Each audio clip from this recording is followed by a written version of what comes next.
We're back at 8:09 with what could have been a tragic situation that actually turned into a happy ending for a middle school student.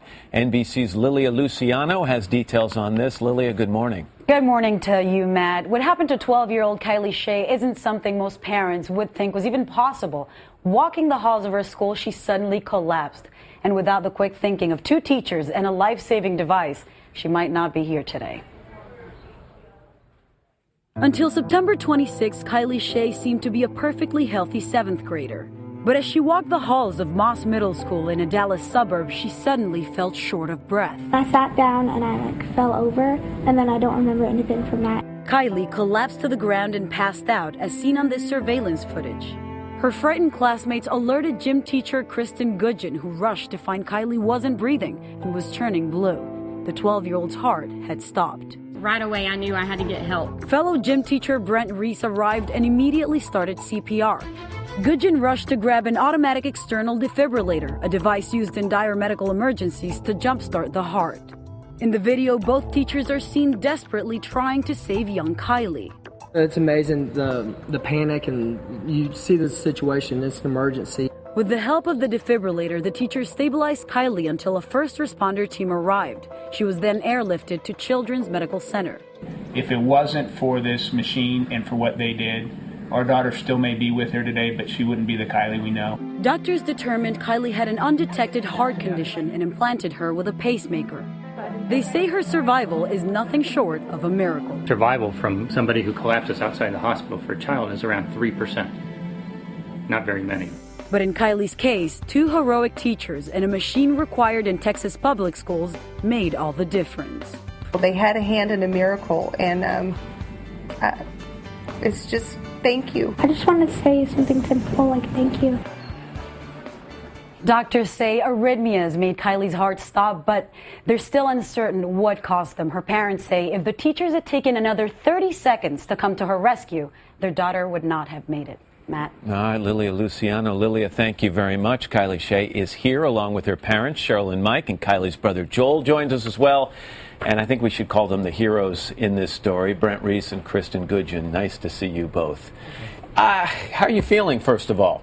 Great. Yeah, I mean, I don't want to take too much notice of it, but you've got a scar here where they had this pacemaker put in, what, about a week ago? Yes. So you sore still? Are you feeling okay? I'm feeling great. Had you ever had anything like this happen to you before, Kylie? Any other time where you got dizzy or short of breath? Never. So this was out of the blue? Yes. And you say you remember kind of having a hard time breathing, and the next thing, the lights went out.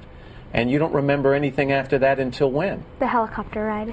You woke up in the helicopter ride. Mm-hmm. And by that time, these two had already done what they did so well. Before I talk to them, Mom and Dad, I mean, you look at this videotape that we're watching right now. You weren't there. You were away at home or at work. And this is happening to your daughter.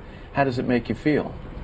It's just so, it was such a shock because she had never had any problems before, had been cleared with a physical to take her strength and conditioning class, and we don't have any family history.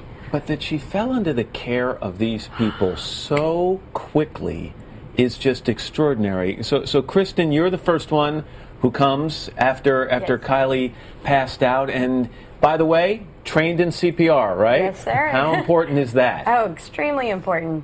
We get trained every 2 years, and that literally is what we feel back on. You know, it kept us calm. We had something to go back on to know what to do. But you realized pretty quickly this wasn't just a case of a child passing out. Right away.